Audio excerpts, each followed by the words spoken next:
There was a transgender woman who went to try to pray at the Kotel at the Western Wall in Jerusalem and was turned away from both the woman and the men's side. By self-appointed volunteers. Yes. Yeah. And my favorite part. And it seems that as we see transgender Jews seek to take a place in Jewish society, in Jewish worship, we're challenging even more deeply some of these ingrained gender distinctions. Rebecca, what did you feel about that? Yeah, well, her name is Kay Long, and Kay, if you're watching this, you looked fabulous. I mean, she looked better than 95% of the women out there, and she looked completely respectful. She was dressed appropriately, and she, as Rachel said, it was a self-appointed modesty police, a female modesty police member at the wall that turned her away. Then she tried to go to the male section and was turned away. She wasn't aware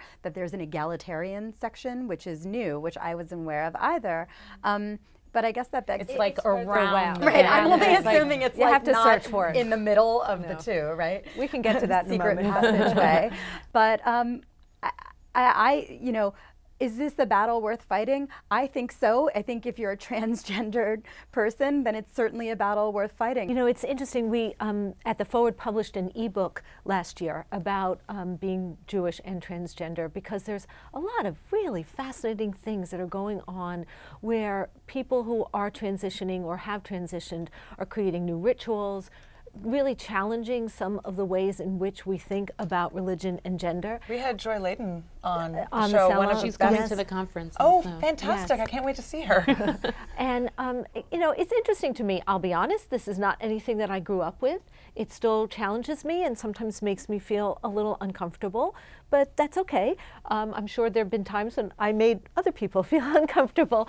But I think it's really a sign, as much as we can deplore what might have happened at the Kotel, and to me the real problem there is that there isn't an equal egalitarian section. But I also feel like there's a lot of like really creative, progressive things that are happening in our community around these issues. Well, we're definitely seeing the challenges. I mean, honestly, it's every other salon we have a segment on something happening at the Kotel. So Yeah. it's, I mean, so we've really seen like the status quo is just being hammered at again and again, which I think is great. I have to say, when I went to Israel, I was so excited to go to the wall, and it was such an unpleasant experience, like from beginning to end, and because of that. So I'm all for seeing that hammered away at until it becomes something that catches up to where we are today. I think the interesting piece about the self-appointed police kind of here is like how many experiences get shut down because someone feels that their job is to push someone away. And that, to me, is the saddest part. I mean, if those people weren't there, it's not their job to do that. They've decided it's their job. And in so many ways, I think there are spaces in the Jewish community that people are deciding to put up walls when they might not even be there. And that's the saddest part. Because, you know, she could have walked in, you know, on another day and had no issue.